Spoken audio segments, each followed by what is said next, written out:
1/3 of the ministers, they are facing the corrupt charges.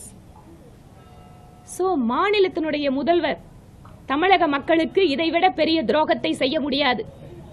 நேற்று வரை குற்றவாளியாக சிறையிலே இருந்த ஒருவர் இன்று மாநிலத்தினுடைய ஒரு அமைச்சராக மாறுகிறார் என்றால் அவருக்கு எதிராக புகார் அளித்தவர்கள் எப்படி நியாயமாக அந்த விசாரணைக்கு ஒத்துழைப்பார்கள்? எப்படி பயமின்றி நீதிமன்றத்திற்கு வந்து பேசுவார்கள்? இவற்றிற்கெல்லாம் மக்களுடைய இந்த எண்ணங்களுக்கெல்லாம் மாநிலத்தினுடைய முதலமைச்சர் பதிலளிக்க வேண்டும். உங்களுக்கு விசுவாசமாக இருக்கிறார், உங்கள் குடும்பத்திற்கு தேவையானவற்றை செய்து தருகிறார் என்பதற்காக சாதாரண ஒரு இளைஞர்கள் அரசு வேலை பெறுவதற்காக அவர்களிடம் பணம் வாங்கிக் கொண்டு ஒரு குற்றவாளியாக இருக்கக்கூடிய நபர் நிபந்தனை ஜாமீனில் வந்தவுடன் அவரை அமைச்சராக்கி அழகு பார்ப்பீர்களா? அவருக்கு தியாகி பட்டம் சூட்டுவீர்களா? இதுதான் உங்களுடைய திராவிட மாடல் அரசாங்கமா? எங்களுடைய இந்த கேள்விகளை எல்லாம் மக்கள் முன்பாக நாங்கள் எடுத்துச் செல்வோம்.